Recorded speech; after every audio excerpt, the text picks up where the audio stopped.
11వ అధ్యాయము 1వ వాక్యం నుండి వారు యెరూషలేమునకు సమీపించి ఒలీవల కొండ దగ్గరనున్న బేత్ఫగే బేతనియాను గ్రామములకు వచ్చినప్పుడు ఆయన తన శిష్యులలో ఇద్దరిని చూచి మీ ఎదుటనున్న గ్రామమునకు వెళ్ళుడి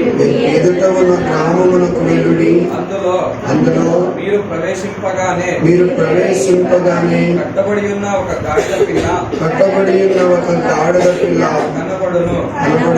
దాని మీద ఏ మనుష్యుడును ఎప్పుడును కూర్చుండలేదు. దానిని విప్పి తోలుకొని రండి. కూర్చోండి.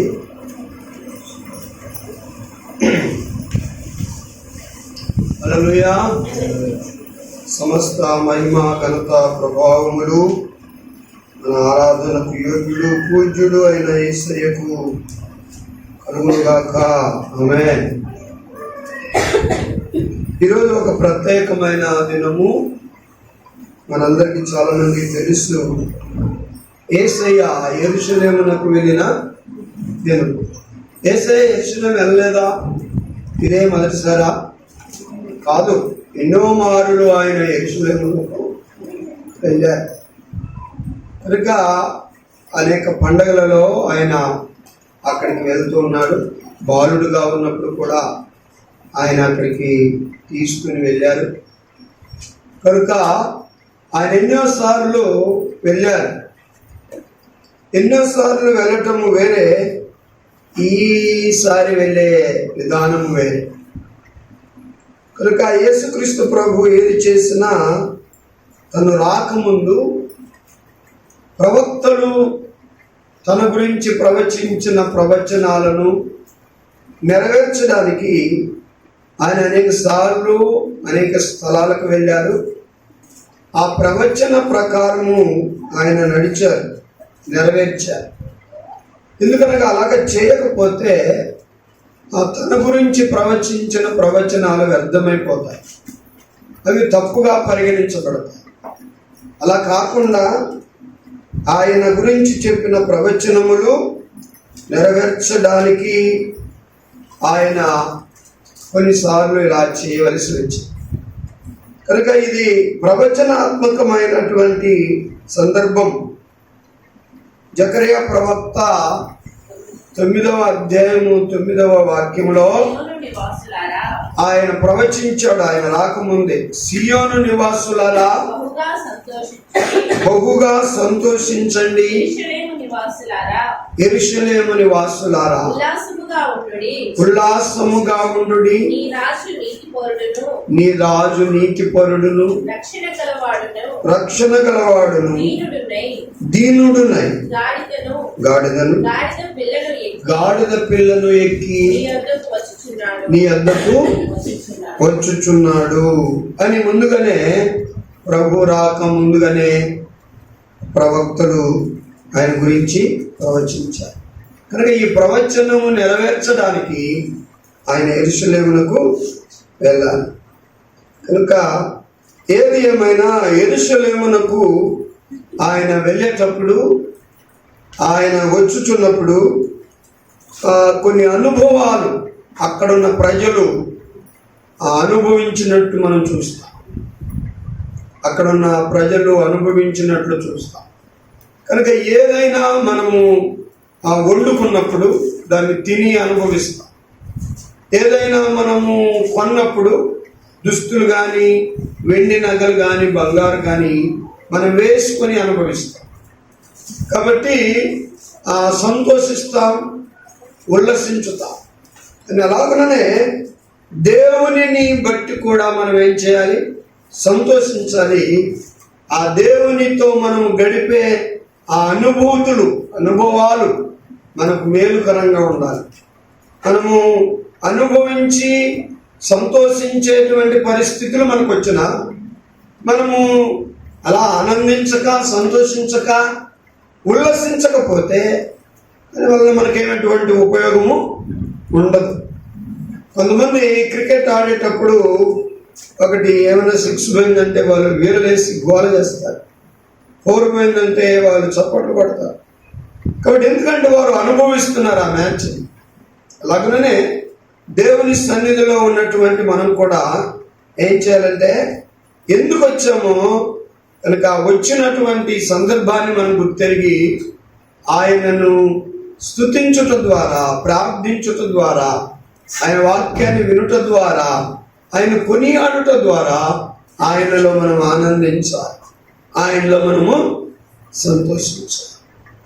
కనుక మందిరంలోనికి వచ్చినా మనము ఆయనను ప్రార్థించక, స్తుతించక, పాడక, నాకు కాదు అని అన్నట్లుగా మనముండి చలనము లేని ఆ దేవుని పిల్లలుగా మనం ఉంటే మన వల్ల దేవునికి ఏం ఉపయోగం లేదు.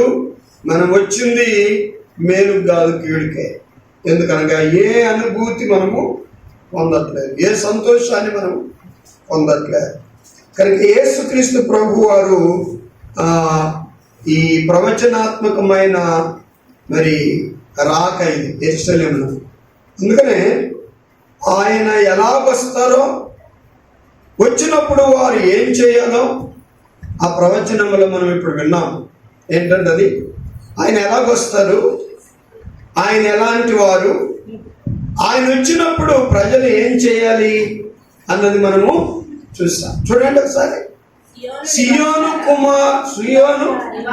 నివాసులారా, ఇక్కడ ప్రజలు ఏం చేయాలట? సంతోషించండి, బహుగా సంతోషించండి, బహుగా సంతోషించండి. సియోను నివాసులారా, యెరూషలేము నివాసులారా, మీరు బహుగా సంతోషించండి, ఉల్లాసముగా. మీరు ఎప్పుడు కూడా చింతతో, బాధతో, మరి నిట్టూర్పుతో, మరి దుఃఖములతో ఉండొద్దండి, ఉల్లాసంగా ఉండండి.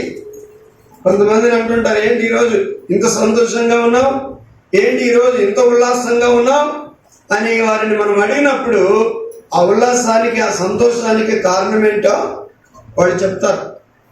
కాబట్టి ఈరోజు ఉల్లాసం ఏంటంటే నేను పాస్ అయ్యాను, ఈరోజు ఉల్లాసం ఏంటి అంటే నాకు జాబ్ వచ్చింది, ఈరోజు ఉల్లాసం ఏంటంటే పండగ, ఈరోజు ఉల్లాసం ఏంటంటే క్రొత్త బట్టలు కన్నాను. కనుక ఏదేదో కారణాలు చెప్తాడు. కనుక సంతోషిస్తే సంతోషించవచ్చు, ఉల్లాసించవచ్చు. కానీ ఈరోజు ప్రత్యేకంగా దైవికంగా మనం ఉల్లాసించాలి. దేవునికి స్తోత్రం. దైవికంగా మనం ఆనందించాలి. అవి దైవికంగా ఉల్లసించే ఉల్లాసాలు, ఆనందాలు కాదు.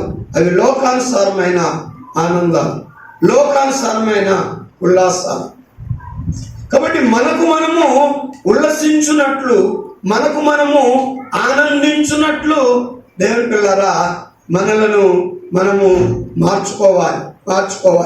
ఎప్పుడు నా బ్రతికి ఇంతే, నా స్థితి ఇంతే, నేను ఇలాగే ఉంటాను, నేను మారను అని దేవుని మందిరంలో మనం ఇలా ఉండకూడదు. కానీ కనుక వాక్యం చెప్తుంది, ఇదిగో నీ రాజు వస్తున్నాడు కాబట్టి నీవేం చేయాలట?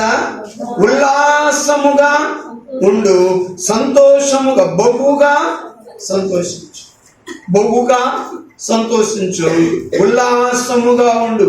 ఎందుకు ఉల్లసించాలి? ఎందుకు సంతోషించాలి? నీ రాజు వచ్చుచున్నాడు, నీ రాజు వచ్చుచున్నాడు, నీ దేవుడు వచ్చుచున్నాడు, నీ ప్రభు వచ్చుచున్నాడు. ఆయన ఏమన్నా కొత్త ఈరోజు రావటం కాదు, ఆయన ఎప్పుడు వచ్చినట్లే వస్తూ ఉన్నారు.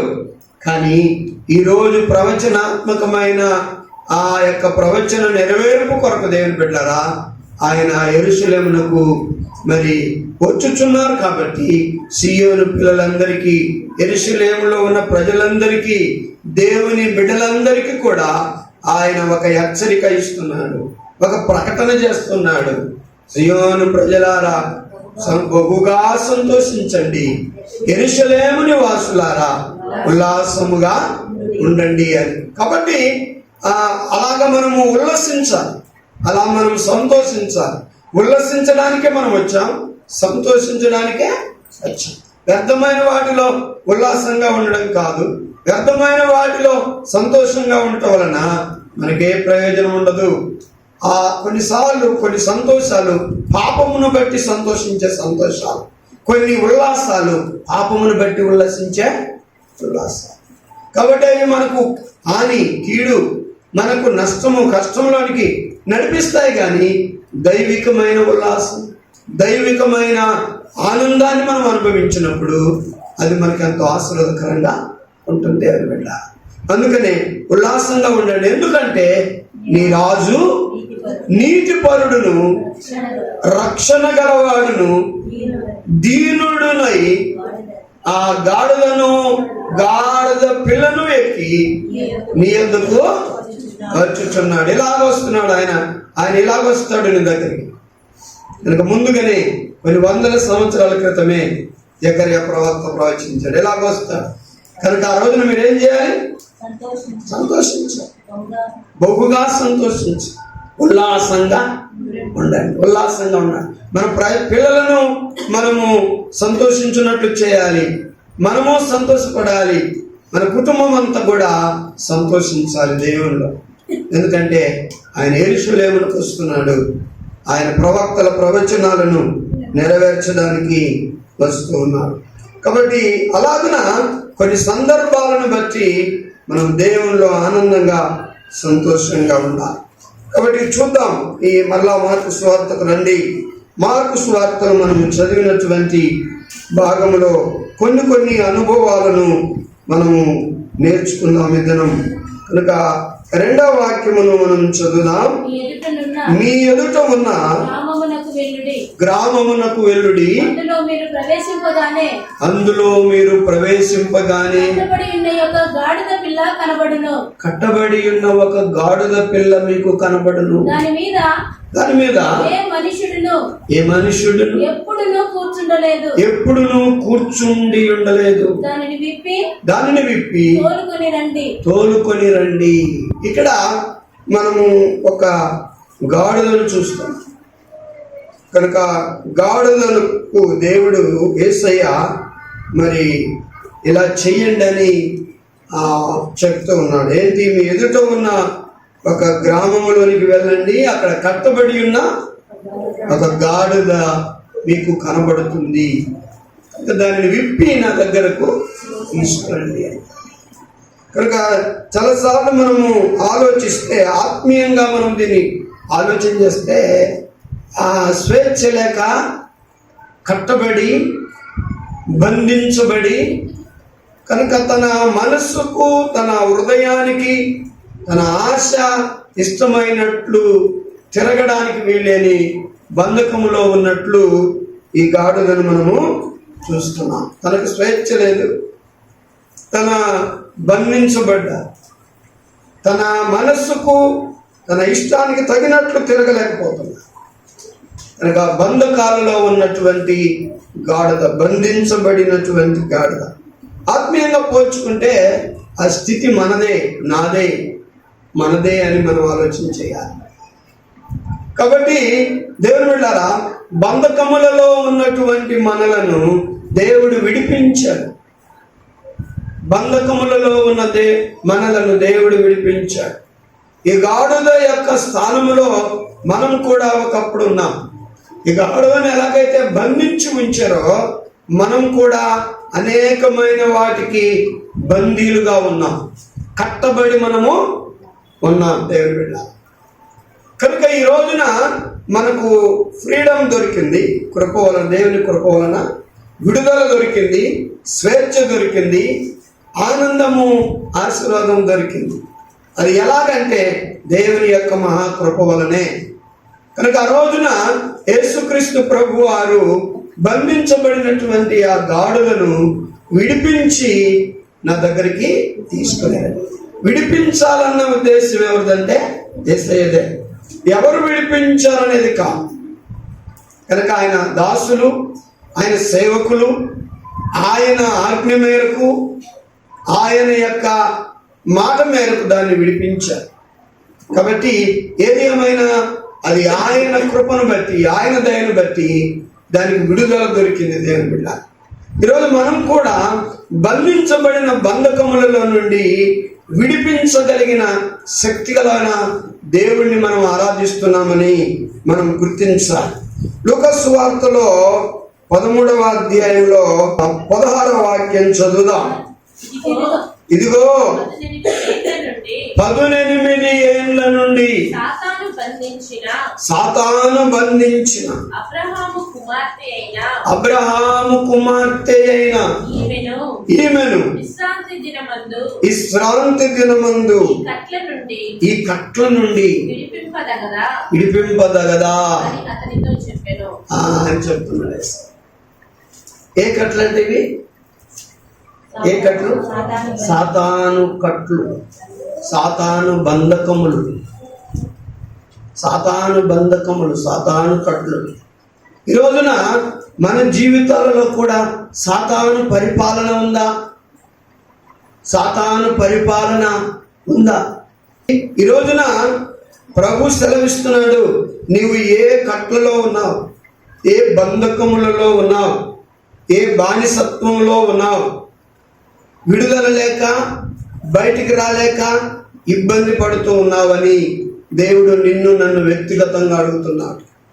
ఈరోజు లేదయ్యా, నేను ఏ బంధకములో లేను కనుక నేను ఫ్రీగా ఉన్నాను అని అనుకుంటే మంచిదే, కానీ ఏదైనా బంధకములలో ఏదైనా కట్లలో నీవు ఉంటే దేవుని వెళ్ళారా, దానికి నువ్వు బానిసమైపోతావు, దానికి నీవు బానిసమైపోతావు.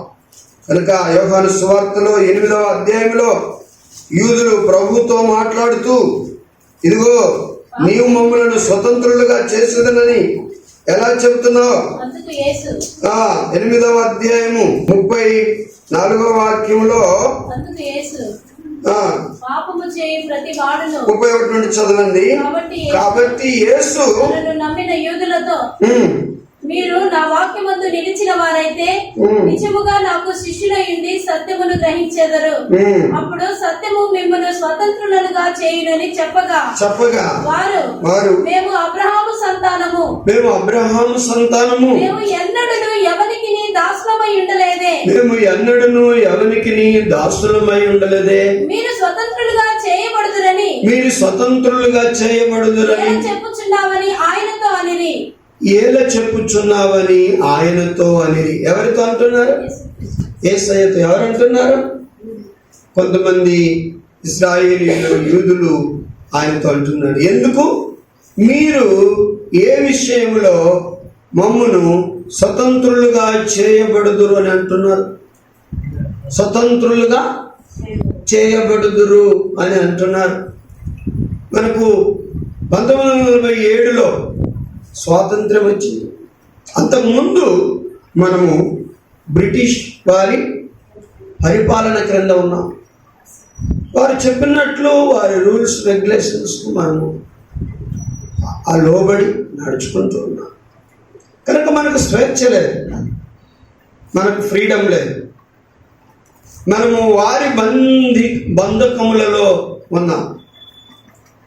అలాగనే దేవుని బిడ్డలారా, ఇక్కడ కూడా యేసయ్య అనేది ఏంటంటే, మీరు స్వతంత్రులగుదురు అనే మాటకు అర్థం ఏంటంటే, మీరు విడిపించబడతారు, మీకు స్వేచ్ఛ దొరుకుతుంది, మీకు ఫ్రీడమ్ దొరుకుతుంది అని చెబుతున్నారు.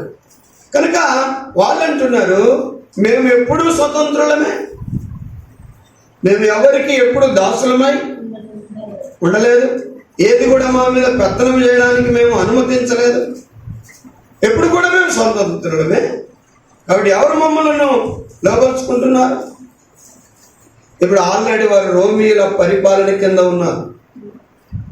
రోమియులు ఆ దేశాన్ని, ఇజ్రాయెల్ దేశాన్ని తన అండర్లో తీసుకున్నారు, వారి స్వాధీనంలోని తీసుకున్నారు.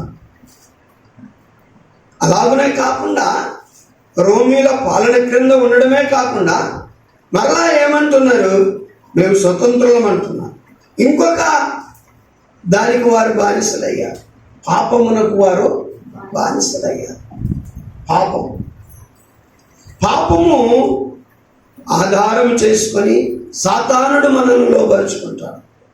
వాడు మనల్ని లోబరుచుకోవడానికి వాడి దగ్గర సాధనం ఏముంది అంటే పాపమే. ఆ పాపము ద్వారా మనలను సాతానుడు తన దాసులుగా బానిసలుగా వాడుకుంటాడు. అందుకొరకు యేసయ్య అంటాడు, మీరు స్వతంత్రులు కాదు. అబ్రహాము సంతానం అని ప్రౌడ్గా గర్వంగా చెప్పుకుంటున్నారు, కానీ మీరు స్వతంత్రులు కాదు, మీరు బానిస బ్రతుకుతున్నారు. మీకు సత్యము తెలియదు, సత్యమందు మీరు నిలిచిన వారు కాదు అని ప్రభువు చెప్తుంటే వారంటారు, మేమెప్పుడు ఎవరికి దాసులమై ఉండలేదు, మీరు స్వతంత్రులు అవుదురని మాతో ఎలా చెప్తారు అని వారు అన్నప్పుడు యేసయ్య అంటాడు, అందుకు యేసు పాపము చేసే ప్రతివాడు పాపమునకు దాసుడని మీతో నిశ్చయముగా చెప్పుచున్నాను. కనుక పాపమునకు దాసుడు, పాపము చేత బంధించబడిన వాడు, పాపము కట్లలో ఉన్నటువంటి వాడు. పాపము ద్వారా సాతానుడు మనల్ని ఏం చేశాడు? కట్టేశాడు. విడుదల లేక మనము ఉన్నాం. ఈరోజు మనము వ్యక్తిగతంగా ఆలోచన చేసుకుంటే దేనికి బానిసలం అయిపోయాం? పాపమునకు. ఏ పాపము మనలను ఏలుతున్నది, ఏ పాపము మనల్ని బంధించింది, ఏ పాపము తన స్వాధీనంలో మనల్ని ఉంచుకుంది, మనకు విడుదల లేకుండా చేసింది అనేది మనం ఆలోచన చేసుకుంటే మనలో ఎన్నెన్నో కారణాలు ఉంటాయి. ఎన్నో వాటికో మనం లోబడి ఉంటాం. అందుకనే అపవాది ఈమెను ఏం చేసిందంటే బంధించిందట. అపవాది కట్ల చేత 18 సంవత్సరములు ఈ స్త్రీని ఏం చేసింది? బంధించింది. ఎలా బంధించింది అపవాది పాపము చేత బంధించవచ్చు, అపవాది రోగము చేత బంధించవచ్చు, అపవాది ఆర్థికీయ దరిద్రత చేత మనల్ని బంధించవచ్చు, అపవాది నానా విధమైన కారణాల చేత మనల్ని బంధించవచ్చు. కాబట్టి ఈ బంధకములో నీవు ఉన్నట్లు నీకు తెలుసా? ఆమెకు తెలియదు. ఎవరికి? ఆ నడుము వంగిపోయిన ఆ స్త్రీకి నేను అపవాది కట్టలతో బంధించబడి ఉన్నాను అన్నది ఆమెకు తెలియదు. కనుక ఏమో నాకు ఏ బలహీనత వచ్చిందో, ఈ నడుము వంగిపోయింది అని అనుకుంటూ ప్రార్థనకు వస్తూ ఆమె తన జీవితాన్ని కొనసాగిస్తున్నారే కానీ ఆమె నన్ను అపవాది బంధించింది, అపవాది నన్ను కట్లతో బిగించింది అయ్యో అన్న సంగతి ఆమెకు తెలియదు. యేసుక్రీస్తు ప్రభు ఆమెను చూచాడు. ఆ సమాజ మందిరంలో ఆమెను చూచాడు. ఆయన నేత్రాలు ఆమె మీద పడ్డాయి, ఆయన చూపు ఆయన మీద పడ్డాయి. యేసు ఆమెను చూచి రమ్మని పిలిచి, అమ్మా నీ బలహీనత నుండి విడుదల పొంది ఉన్నావని కనుక ఆమెతో చెప్పి చేతులుంచగానే ఆమె చక్కగా నిలవబడి దేవునికి స్తోత్రం. ఈరోజు కొన్ని బంధకములు అపవాది మనకి వేస్తారు.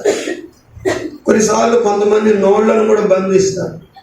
నువ్వు పాడమాకు, నోరు నువ్వు ఎందుకు పాడతావు? పాట ఎవరు పాడినా అది దేవుని పాట. ప్రార్థన ఎవరు చేసినా అది ప్రభువుకు చేస్తున్నా. నువ్వు ప్రార్థన చేస్తే నేను సహకరించను, నువ్వు ఆరాధన చేస్తే నేను సహకరించను, నువ్వు పాట పాడితే నీతో నేను కలవను, నువ్వు వాక్యం చదివితే నేను ఓర్చుదాలను, నీవు అలాగే ఇలాగని అసూయ ఇది అపవాదిది. కొంతమంది నోళ్లను అపవాది బంధిస్తాడు, కొంతమంది నాలుకలను బంధిస్తాడు. ఎందుకంటే మహిమ కలిగిన దేవుణ్ణి స్తుతించకుండా, ఆరాధించకుండా మనలో ఒక రకమైనటువంటి చెడు అసూయ స్వభావాన్ని పుట్టిస్తాడు. అసూయ స్వభావాన్ని పుట్టిస్తాడు. కనుక ఆ అసూయతో మనం ఏం చేస్తామంటే కొన్నిసార్లు ఇతరులతో దేవుణ్ణి మనం కూడా కలిసి స్తుతించలేం, మనం కూడా కలిసి పాడలేం, మనం కలిసి ఆరాధించలేం. కనుక అది ఎందుకు అంటే అసూయ కారణంగా. అది పుట్టడానికి కారణం ఏంటంటే అపవాది. కనుక ఇక్కడ చూడండి, ఆయన చేతులుంచి ఆమెను బాగు చేసిన తర్వాత, ఆ అపవాది కట్ల నుండి ఆమె విడిపించబడిన తర్వాత, ఆ బలహీనత నుండి ఆమెకు స్వస్థత వచ్చిన తర్వాత ఆమె ఏం చేసిందట? దేవునిని మహిమపరిచి. సరిగ్గా మహిమపరచలేకపోయారు అప్పుడు. ఎందుకంటే అపవాది బంధించారు. అపవాది బంధించింది కనుక సరైనటువంటి విధానంలో దేవుని స్తుతించలేకపోయారు. ఏమో అనుకుంటాం మనం కొన్నిసార్లు, నిర్లక్ష్యంగా ఉంటాం దేవుని సన్నిధిలో. అలా ఉండకూడదు. నీ వంతు నీవు, నా వంతు నేను దేవుని కొరకు పని చేయాలి. మనం పనికి వెళ్తే, కూలికి వెళ్తే మనం ఏం చేయాలి? కూలికి వెళ్ళిన ఆ సమయం నుండి మనము వచ్చే వరకు కూడా యజమానుడు చెప్పిన పనులన్నీ చేయాలి. చేయకపోతే మనకు జీతం ఇవ్వడు, డబ్బులు ఇవ్వడు, లేకపోతే వెళ్ళిపోవంట. నువ్వు పని చేసేదానివి కాదు, పని చేయాలన్న ఆశ నీకు లేదు, వెళ్ళిపో, అసలు ఏం పనే చేయట్లేదు, నువ్వు సైలెంట్గా ఉంటున్నావు అంట. కనుక ఈరోజు మనం ఏం చేయడానికి వచ్చాం? ఎందుకంటే ఆయన ఆరాధించడానికి, ఆయన స్తుతించడానికి, ఆయన మహిమపరచడానికి, ఆయన పాటలను పాడి ఆయనను గణపరచడానికి మనం ఇక్కడికి వచ్చాం. కాబట్టి మన యజమానుడు ఆయన, మనం ఆయన పిల్లలం. కాబట్టి మనం ఏం చేయాలంటే ఆయన మెచ్చుకునేలాగున మనం ఆయన ఏం చేయాలి? మహిమపరచాలి. ఏం స్తోత్రం! నా ఇష్టం, నేను ఎలాగైనా స్తుతిస్తాననేది నేను అంటే కుదరదు, మనం అంటే కుదరదు. నా దేవునికి ఇష్టమైనట్లు, నా దేవుడు మెచ్చుకోగలుగునట్లు, నా దేవుడు సంతోషించున్నట్లు నేను నా దేవుని ఏం చేయాలి? స్తుతించాలి, పాడాలి, ప్రార్థన చేయాలి. కనుక మనం ఎలాగుంటే ఈ మందిరంలో దేవునికి ఇష్టమైన ఆ స్తుతి, స్తోత్రాలు, ఆరాధన చేయగలమో మనము జాగ్రత్తగా తీసుకోవాలి. జాగ్రత్త తీసుకోకపోతే వచ్చుట మేలు కానే కాదు. మనం చేసే ఆరాధన దేవుని సన్నిధికి వెళ్ళదు. కాబట్టి ఈ రోజున దేవుని బిడ్డ ప్రభు అంటారు, ఆ గాడిద కట్లను విప్పి నా దగ్గరికి తీసుకురా. ఈరోజు మనల్ని విప్పి ఉండకపోతే, ఇది ఆమెను ఆ అపవాది యొక్క బంధకముల నుండి, ఆ సాతాను కట్ల నుండి ఆమెను విప్పి ఉండకపోతే ఆమెకు ఆ బలహీనత నుండి బాగుపడేది కాదు. ఆ నడుము వంగిపోయిన స్థితి నుండి ఆమె సరిచేయబడేది కాదు. సరిచేయబడకపోతే ఆమె దేవుణ్ణి స్తుతించి మహిమపరిచే బిడ్డ కానే కాదు. ఆమెకు తెలియకుండా, ఆమె గ్రహించకుండా అపవాది ఆమెను ఏం చేసింది? బంధించి. ఈరోజు నీకు తెలుసా సాతాను నన్ను వాడుకుంటున్నాడని? నన్ను ఏ సాతాను వాడుకోవట్లేదని మనం అందరం అంటాం. కానీ కొన్ని పాపములు మన జీవితంలో చేస్తూ ఉంటే, కొన్ని దురాలోచనలు మనం చేస్తూ ఉంటే, కొన్ని దుష్ట చూపులు మనకు ఉంటాయి, కొన్ని దుష్ట క్రియలు మనం చేస్తూ ఉంటే, దేవునికి విరోధంగా మన మార్గాలలో మనం నడుస్తూ ఉంటే ఎవరో బంధించారు మనల్ని? అపవాది బంధించారు. అపవాది మనలను వాడుకుంటున్నాడు. మనం అపవాది చేత వాడబడడానికి, అపవాదికి బానిసలం కాదు. మనం దేవుని కొరకు వాడబడాలి. దేవుని పిల్లలం. ఆయన స్వరక్తం ఇచ్చి మనలను కొన్నటువంటి దేవుడు, ఆయన స్వరక్తం ఇచ్చి మనలను శుభ్రపరిచిన దేవుడు. కాబట్టి ఆయన సంతానముగా చేసుకున్న దేవుడు కనుక మనం ఆయనకు సంబంధించిన వారం. ఆయనను మనం ఏం చేయాలి? ఆరాధించాలి, స్తుతించాలి, ఆనందించాలి ఆయనలో దేవుని బిడ్డ. అందుకనే ఈమెకు తెలియకుండానే ఈమె బంధించబడింది అపవాదించాలి. ఈరోజు ఏ బంధకము నిన్ను బంధించి? ఇక్కడ ఏంటంటే బంధించింది ఈమెను సాతాను కట్లు, అపవాది కట్లు. అపవాది ఎలా కట్టాడు నిన్ను? అపవాది ఎలాగ నన్ను కట్టాడు? కనుక దేవుని మీద ఆశ ఉండలేదా? దేవుని కొరకు బ్రతకాలని ఆశ ఉండలేదా? ఈరోజు మందిరంలో ఉన్న ఉల్లాసము, సంతోషము మనకు నిత్యము ఉంటుందా? అనుదిన వాక్య పఠనము, ప్రార్థన జీవితము, వాక్యానుసారమైన నడవడిక మనకు ఉంటుందా? దేవుని పిల్లరా, అది మనకు ఉండాలి. వాక్యం మీద ఇంట్రెస్ట్ లేకుండా, ప్రార్థన మీద ఇష్టం లేకుండా, మందిరానికి రావాలన్న ఇష్టం లేకుండా, ఏదో నిన్ను బట్టి నేను వస్తున్నాను కానీ అసలు నాకు రావడమే ఇష్టం ఉండదు ఇక్కడికి. కాబట్టి కొన్నిసార్లు మనం అంటాం, ఏదో నువ్వేమైనా ఫీల్ అవుతావని నీ కొరకు నేను వస్తున్నాను, ఇదిగో నువ్వు రమ్మన్నావని వస్తున్నాను. కొన్నిసార్లు నేను నిదానంగా వస్తావంటే నువ్వు అంత తొందర పెట్టి నన్ను తీసుకొని వచ్చావు. కనుక పాటలు అయిపోయిన తర్వాత వచ్చాను, ఆరాధన అయిపోయిన తర్వాత వచ్చాను, వాక్యం అంతా అయిపోయిన తర్వాత వచ్చాను. ఏంటి నువ్వు అనుభవించిందండి ఇక్కడ? ఎందుకు వస్తున్నాం మనం ఇక్కడికి? నేను కానీ మీరు కానీ మనం ఆయనలో సంతోషించాలి. అలా సంతోషించవలసిన మనము సంతోషించకుండా, దేవుని మహిమపరచవలసిన మనము ఆయన మహిమపరచనివ్వకుండా అపవాది మనల్ని ఏం చేస్తుంది? బంధిస్తుంది. అపవాది మనల్ని బంధిస్తుంది. కాబట్టి ఈ రోజున దేవుని బిడ్డలారా, ఆ బంధకములు మనము గ్రహించి మనము వాటి నుండి విడుదల పొందాలి. యేసయ్య అంటున్నాడు, ఇదిగో కొంతమందికి ఆమె విడిపించబడడం ఇష్టం లేదు. ఎందుకంటే నీవు సబ్బాతున ఈ పని ఎందుకు చేసావు అంటారు. కాబట్టి సబ్బాతు రోజున నువ్వు ఆ సమాజ మందిరపు అధికారి కోపముతో మట్టిపడి జన సమూహమును చూచి పని చేయదగిన 6 దినములు కలవు గనుక ఆ దినములలోనే వచ్చి స్వస్థత పొందాలి. విశ్రాంతి దినమందు రావద్దని చెప్పెను. విశ్రాంతి దినమున రావద్దు. దేనికి రావద్దు?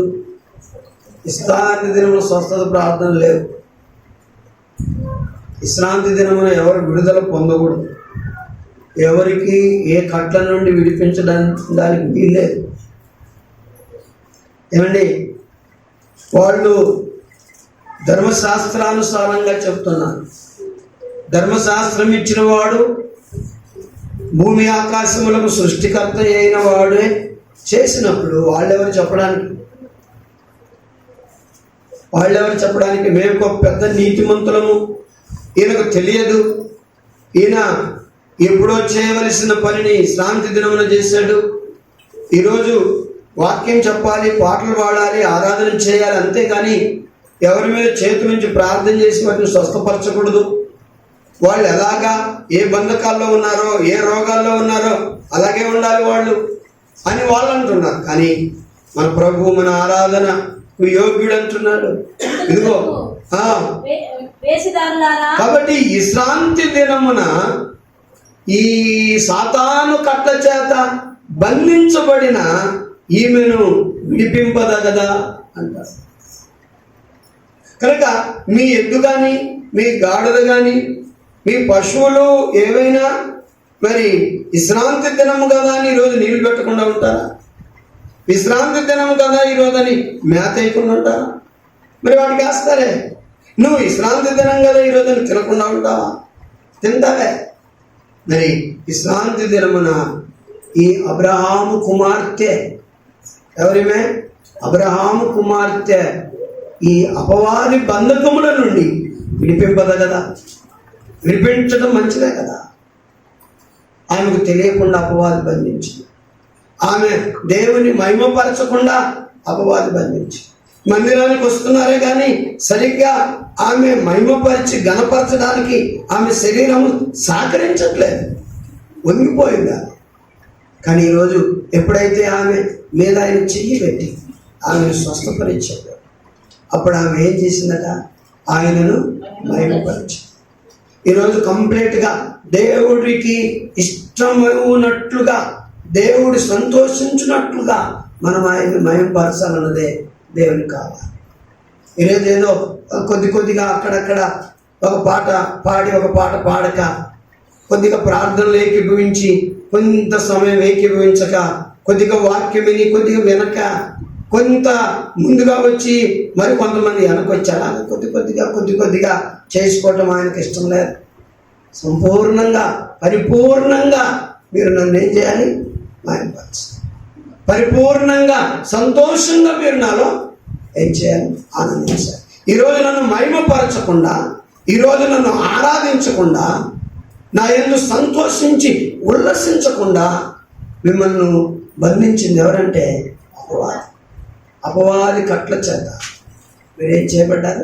బంధించబడ్డారు. అందుకనే ఈ రోజున ఆ స్థానములో ఉన్నటువంటి, ఆ కట్టబడి ఉన్న గాడుద స్థానములో ఉన్నటువంటి మనము అనేక కట్ల చేత బంధించబడిన మన కొరకు యేసుక్రీస్తు ప్రభు వారు ఈ మాట చెప్తారు, దానిని నేను విడిపించాను కనుక అలాగనే మీరు ఏ అపవాది బంధకములలో ఉన్నా సరే నేను మిమ్మల్ని కూడా విడిపిస్తాను. మీరు విడుదల పొందాలన్న ఆశ ఉన్నదా? విమోచించబడాలన్న ఆశ ఉంటే, విమోచించబడిన తర్వాత, విడుదల పొందిన తర్వాత మీరు నాలో పరిపూర్ణంగా ఆనందిస్తారు. ఎక్కడ 1:9 మనం ఏం చదివాం? ఇదిగో సియోను కుమారులారా బహుగా సంతోషించండి, యెరూషలేము కుమారులారా ఉల్లాసముగా. మనం ఉల్లాసంగా ఉండాలి, మనం సంతోషంగా ఉండాలి.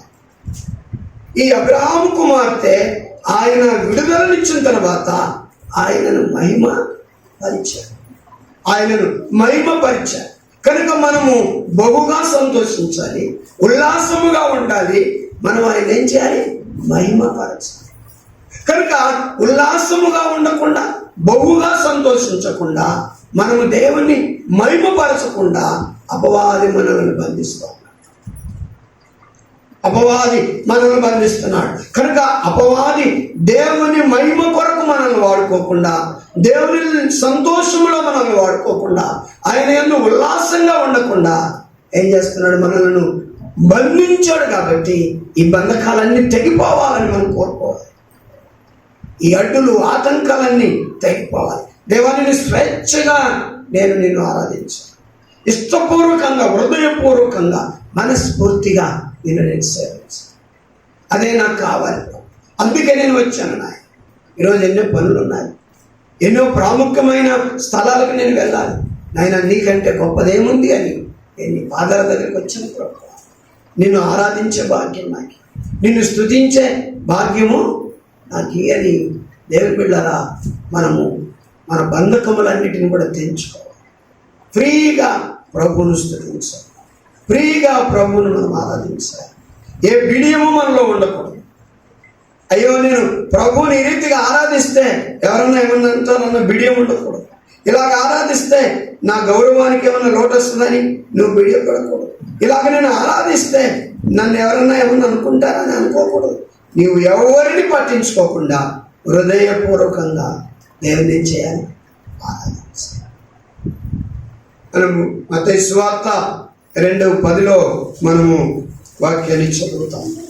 2:10 వారు ఆ నక్షత్రమును చూచి అత్యానంద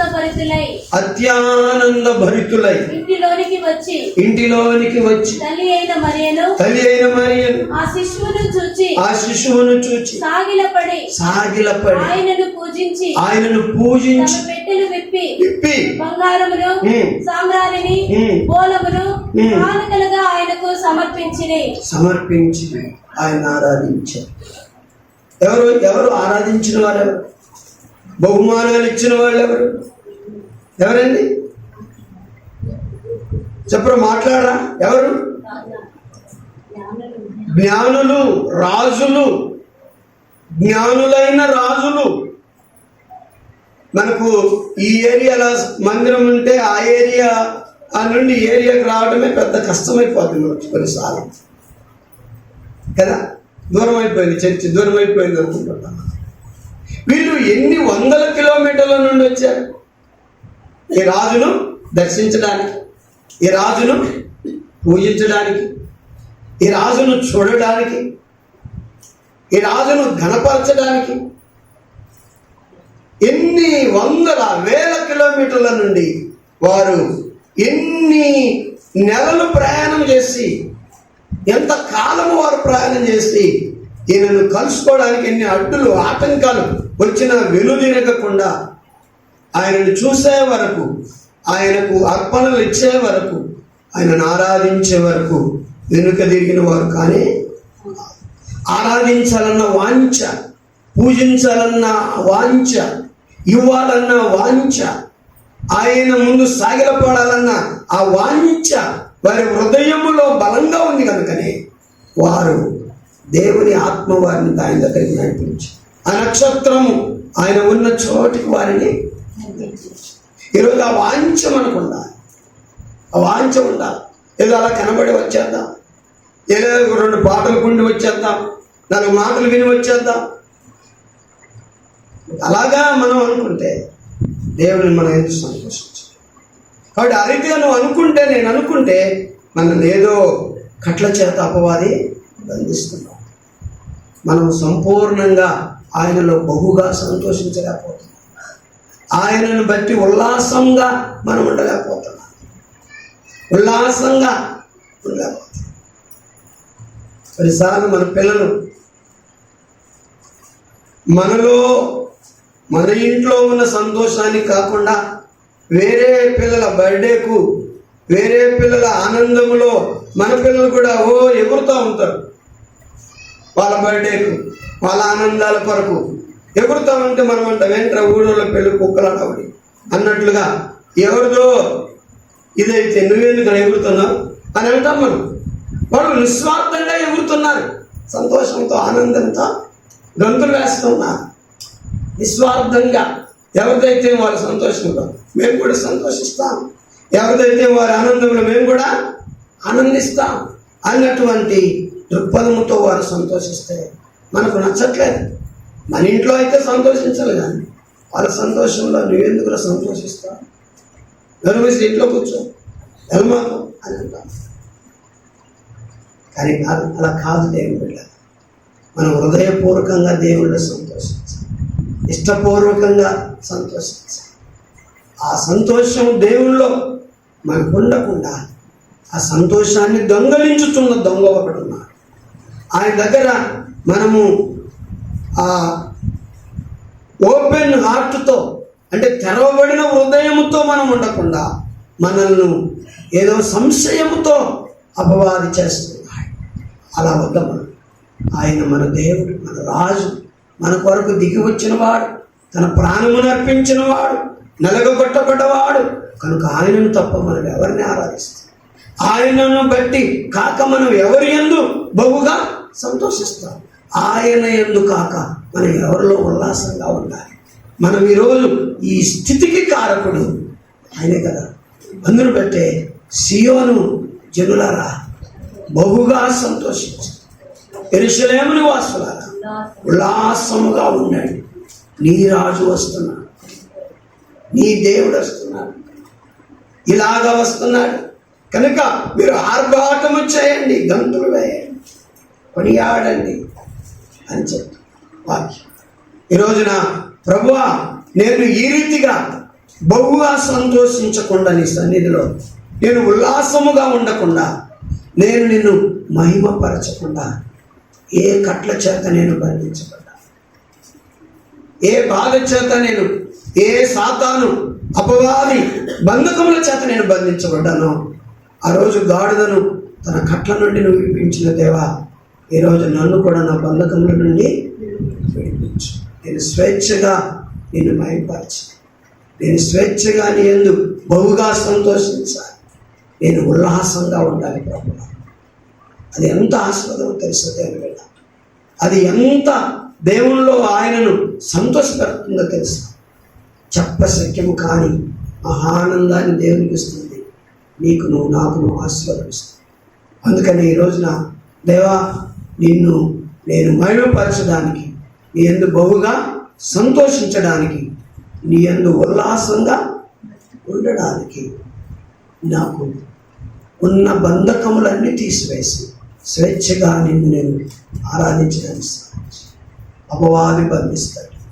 ఆరాధించకుండా, ప్రభువులో ఆనందించకుండా, ప్రభువును కీర్తించకుండా, ప్రభు మందిరంలో ఉన్న ఆ మహా సంతోషాన్ని మనం అనుభవించకుండా సాతాను ఏం చేస్తాడు? అందుకని ఆ బంధకముల నుండి దేవుడు విడిపించాడు. అందుకనే ఈమెను అంటున్నాడు, 18 సంవత్సరముల నుండి, ఏండ్ల నుండి సాతాను బంధించిన ఈ అబ్రహాము కుమార్తెను ఈమెను విశ్రాంతి దినమందు ఈ కట్ల నుండి విడిపింప. అవును, విడిపించకపోతే ఆమె దేవుని మహిమపరిచేవారు కాదు. తన దేహము, తన శరీరము ఆమెకు సహకరించేది కాదు. దేవుని బిడ్డలారా, కొన్నిసార్లు కొంతమంది ఆత్మలో బహు తీవ్రతమైన ఆత్మ ఆరాధనను చేయాలని మరి ఉంటారు.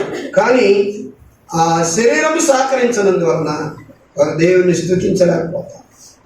కాళ్ళ నొప్పులో, నడుముల నొప్పులో, మరి ఇంకా ఏదో బలహీనతల చేత వారు దేవుని మందిరానికి రాలేకపోతారు. ఆయన్ను ఫ్రీగా వారు స్తుతించలేకపోతారు.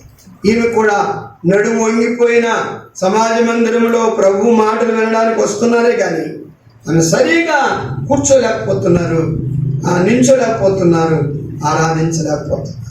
ఎప్పుడైతే ఆ బంధకాలను, అపవాది బంధకాలను యేసయ్య తెంచి వేసాడో అప్పుడు ఆయన చక్కగా మహిమపరిచాడు, చక్కగా ప్రభువును ఆరాధించారు.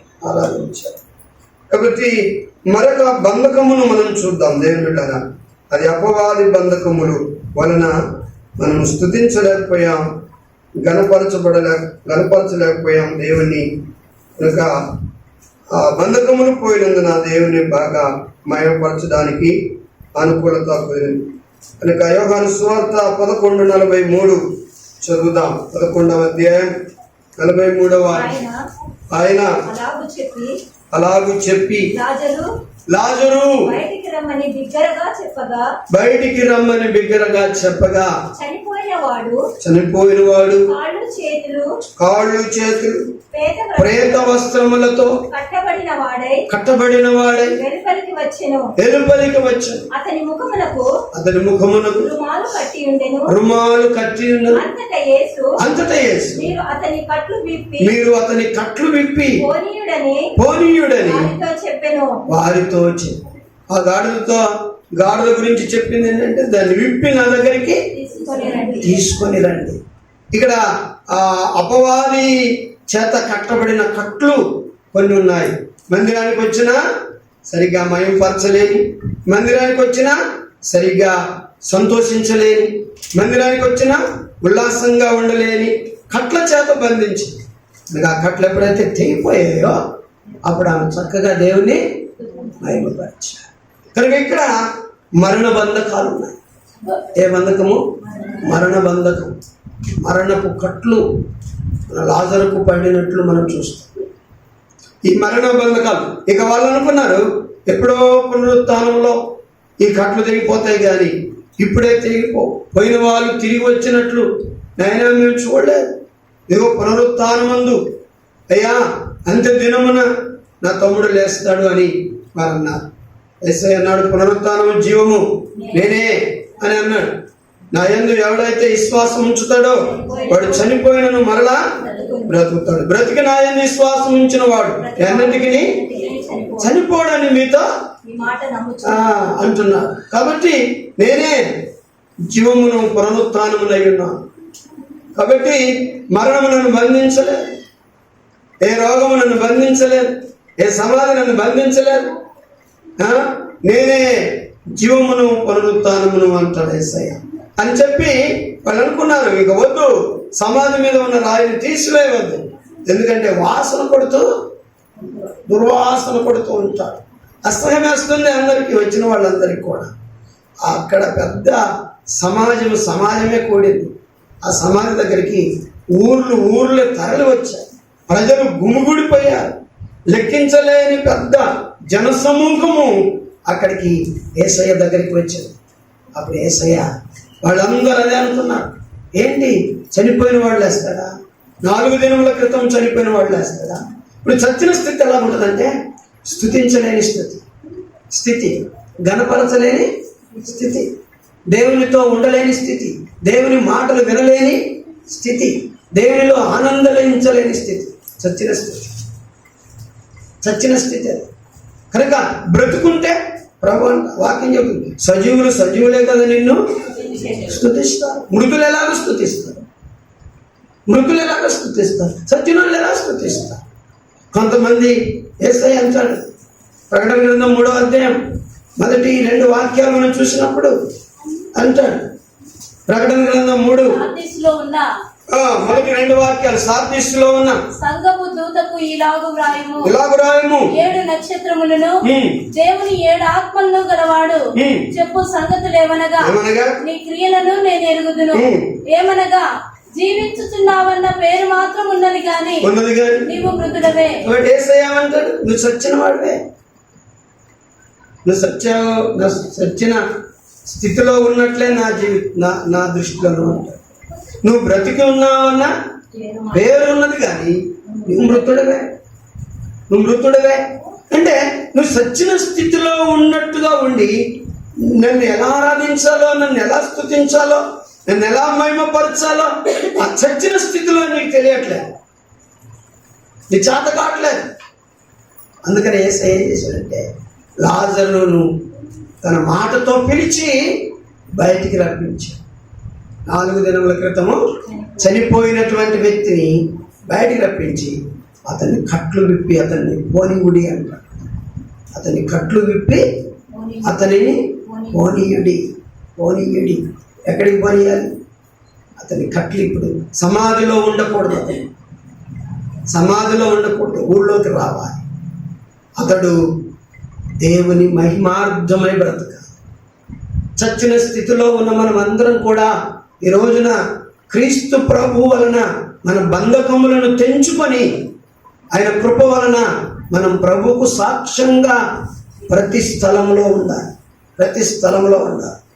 ఎంతమంది చూడడానికి వచ్చారు. బ్రతికి ఉన్నప్పుడు చూడడానికి వచ్చిన జనం కంటే చనిపోయి ఆ మరణ బంధకములను తెంచిబడిన తర్వాత లేచి బ్రతికిన తర్వాత వచ్చిన జనం బాబు ఎంతమందో ఊహించలేనటువంటి జనం వచ్చారు. వచ్చిన వారందరికీ లాజరు చెప్పేది ఏంటంటే, ఇదిగో నా ప్రభువు నన్ను లేపారు, దేవుని స్తోత్రం, నా బంధకాలు తెంచాడు. ఈరోజు నేను ఎవరిని మహిమపరుస్తున్నానంటే నన్ను లేపిన నా దేవుని, నా కట్లు విప్పిన నా దేవుని, నన్ను బ్రతికించిన నా దేవుని.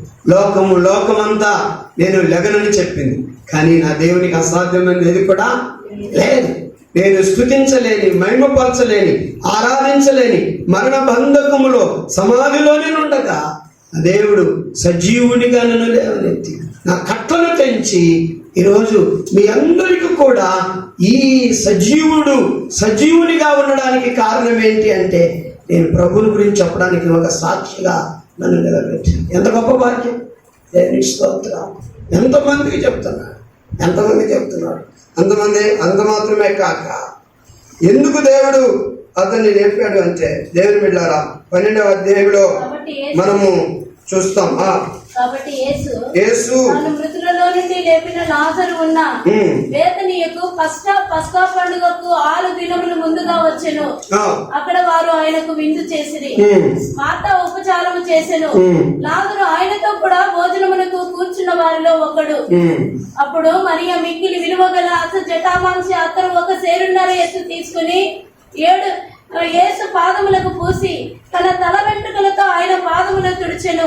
ఇల్లు ఆ అత్తరు వాసనతో నిండెను. కాబట్టి ఇక్కడ ఎందుకు ప్రభు అతన్ని లేపారు అంటే, దేవుని బిడ్డలారా, ఆయన ప్రక్కలో కూర్చుండా పెట్టుకోవడానికి లాజరు యేసుతో కూడా భోజనమునకు కూర్చున్న వారిలో ఒకడు. ఎందుకు?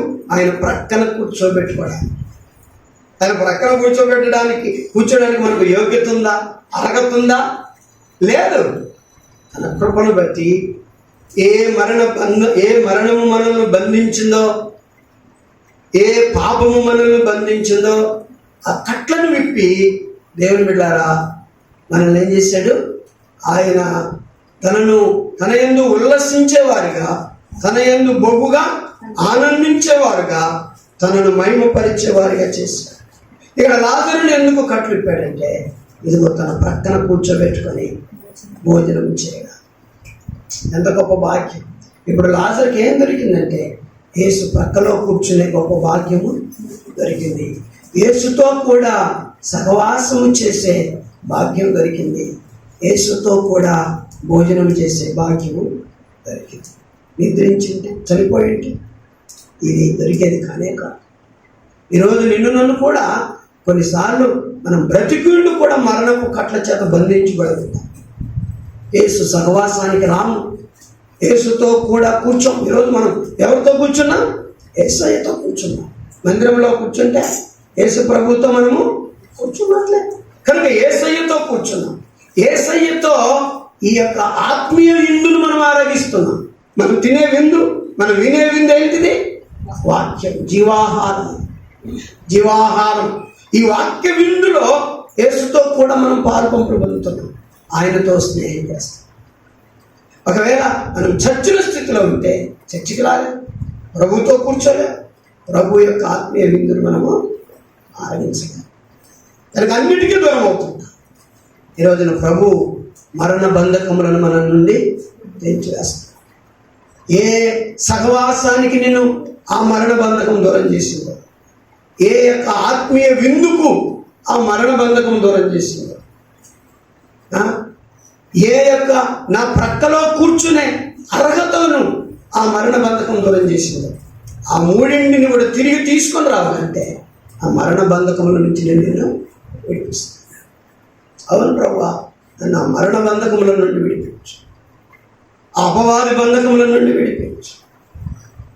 మీరు చెప్పండి, ఇప్పుడు అపవాది బంధకములలో, సాతాను బంధకములలో ఆమె ఉన్నప్పుడు దేవుణ్ణి ఆమెకు సరిగ్గా మహిమపరచలేకపోయారు.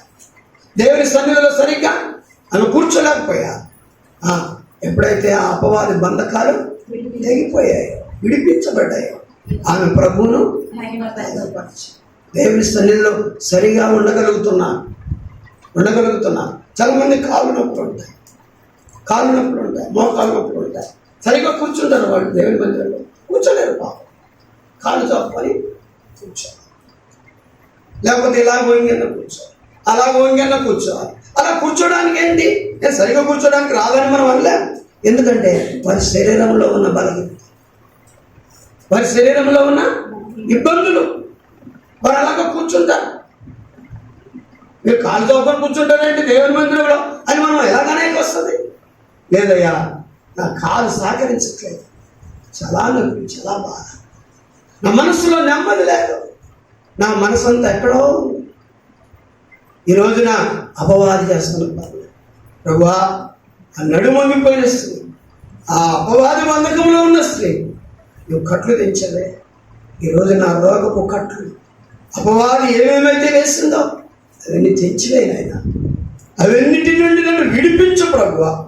నిన్ను నా హృదయపూర్వకంగా మహిమపరచుగా, ఈ సన్నిధిలో నేను ఆనందించడానికి కృప చూపించమని దేవుని మనం అడగాలి. లాజరు కట్లు, ఏ కట్లు? మరణ బంధకాలు. ప్రభువా, ఈ మరణ బంధకముల నుండి నన్ను విడిపిస్తే అయ్యా, నీతో కూడా నేను కూర్చుంటాను, నీతో కూడా స్నేహం చేస్తాను, నీతో కూడా ఈ ఆత్మీయ విందులో నేను పాలు పొందుతాను. ఈ మార్కు సువార్త 11వ అధ్యాయంలో చిన్న మాటను నేను చెప్పి ముగిస్తాను. ఇక్కడ కూడా ఆ గాడిద గురించి ఆయన అంటున్నాడు, దానిని విప్పి, దాని కట్లు విప్పి నా దగ్గరికి తోలుకొని రండి అని చెప్పారు. వారు దాన్ని విప్పి ఆయన దగ్గరికి తీసుకొని తోలుకొని వచ్చినప్పుడు దేవుని బిడ్డారా, అక్కడ జరిగినటువంటి సంఘటన మనము చూస్తాం. ఏమైంది? అలాగా ఆ గాడిద ఆయన దగ్గరికి తీసుకొని వచ్చినప్పుడు 7వ వాక్యంలో వారు ఆ గాడిద పిల్లను యేసునద్దకు తోలుకొని వచ్చి తమ బట్టలు దానిపై వేయగా ఆయన దాని మీద కూర్చుండెను. అనేకులు తమ బట్టలను దారి పొడుగునను పరిచిరి, కొందరు పరిచిరి, మరియు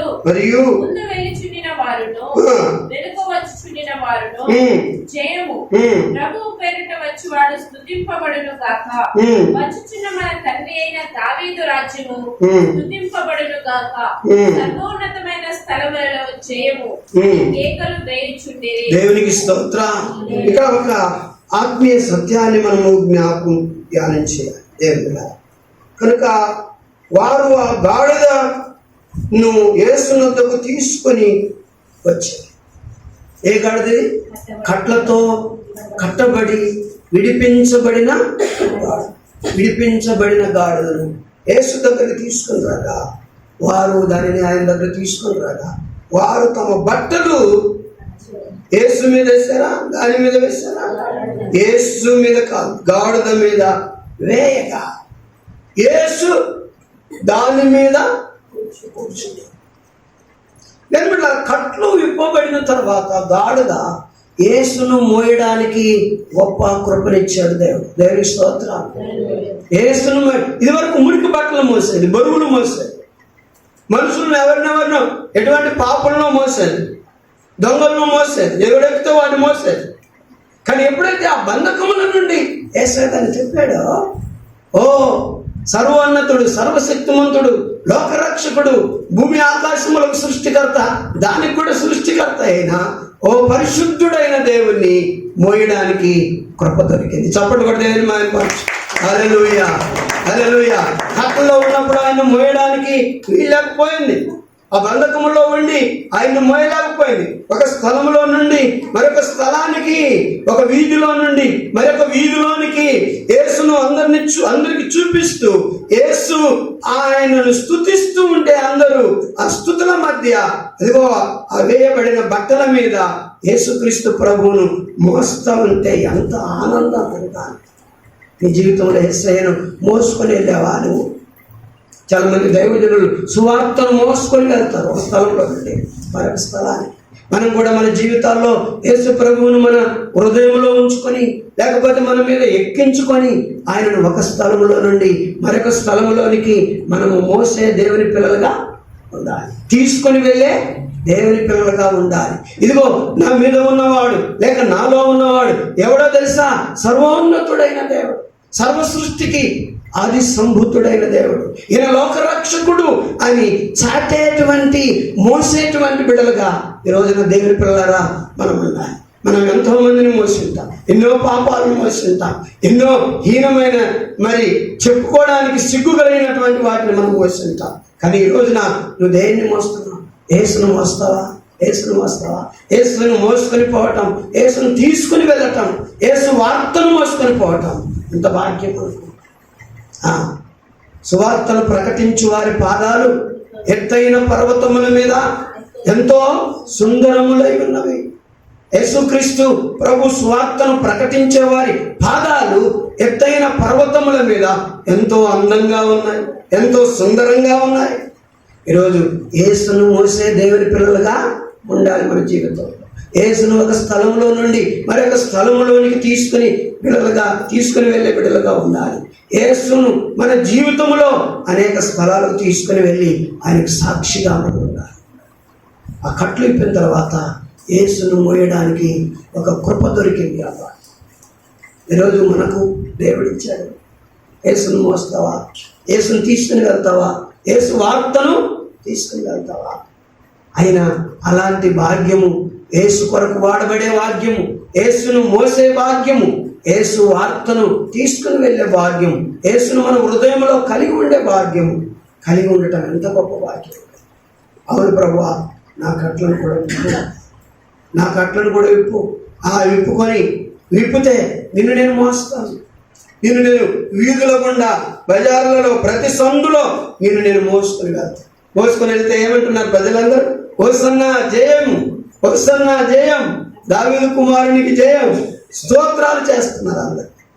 అందరూ ఏం చేస్తున్నారు? స్తోత్రాలు చేస్తున్నారు, గణపరుస్తున్నారు. కనుక ఈ గాడిద మోసి ఈరోజు మనము అటువంటి స్థితిని కలిగి కుటుంబ భారాలు మోస్తుంటాం, పిల్లల భారాన్ని మోస్తుంటాం, అప్పుల భారాన్ని మోస్తుంటాం, ఆర్థికీయ ఇబ్బందులను మోస్తూ ఉంటాం, రోగ భారాలు ఎన్నెన్నో మోస్తుంటాం మనం. కానీ యేసును మోసే జీవితాన్ని మనము యేసును ఒక స్థలం నుండి ఒక స్థలానికి తీసుకుని వెళ్ళే భారాన్ని, మోసే భారాన్ని మనం. అవును ప్రభువా, నేను అలాగ మోయలేని స్థితిలో ఉన్నానంటే నేను ఏదో బంధకాలలో ఈ కట్టను తెంపితే నిన్ను ఒక స్థలం నుండి మరొక స్థలానికి మోసుకొని వెళ్తాను, తీసుకుని వెళ్తాను. 3 రకాలైన కట్టలు మనం చూస్తాం. ఒకటి గాడిదకు వేయబడిన, అది బంధించబడినప్పుడు యేసయ్యను వేయలేదు, ఇప్పినప్పుడే అది యేసయ్యను అనేక స్థలాలకు మోసుకొని వెళ్ళి ఆయన్ను స్తుతించబడడం, ఘనపరచబడడం, హెచ్చించబడడానికి కారణం దేవునికి స్తోత్రం. రెండవ కట్టు అపవాది వేసే కట్టు. మనకు అపవాది కట్ల వలన సరిగా ఆమె దేవుని మహిమపరచలేకపోయింది, దేవుని మందిరంలో సరిగా కూర్చోలేకపోయింది. ఎప్పుడైతే అపవాది బంధకాలు తెంచివేశాడో దేవుడు, ఆమె చక్కగా నిలబడి దేవుని ఏం చేశారు? మహిమపరిచారు. మూడవది మరణ బంధకాలు. కొన్నిసార్లు బ్రతికి ఉన్నా సరే మనం చచ్చి ఉన్న వాళ్ళమే అంటాడే సార్. కనుక ఈ మరణ బంధకాలు లాజరు జీవితంలో తెంచిన తర్వాత ఆయనతో కూర్చోగలిగాడు, ఆయనతో భోజనం చేయగలిగాడు, ఆయనతో సహవాసము చేయగలిగాడు. అవును ప్రభువా, నాకు కూడా ఈ మరణ బంధకములని కట్లను తెంచు అని అన్నాడు. ఈ మూడు కట్లలో ఎవరెవరమైతే మనం ఉన్నామో, దేవుని స్తుతించలేక, దేవుని యందు బహుగా ఆనందించలేక, దేవునిలో ఉల్లసించలేక, దేవుని ఒక స్థలంలో నుండి మరొక స్థలంలోనికి తీసుకుని వెళ్ళలేక, మన ఆత్మీయ జీవితంలో ఆయనను తీసుకుని వెళ్ళి ఆయనను మహిమపరచలేక ఉన్న మనము ఏ బంధకంలో ఉన్నామో సరే ప్రభుకు చెప్తాం. ఆయన కట్ట నుండి గాడిదను విప్పినట్లు మనల్ని కూడా విప్పి మనకు అటువంటి కృపను, అటువంటి భాగ్యమును దేవుడిస్తాడు. దేవుడి మాటలు దీవించి ఆస్వాదించుగాక. ఆమేన్.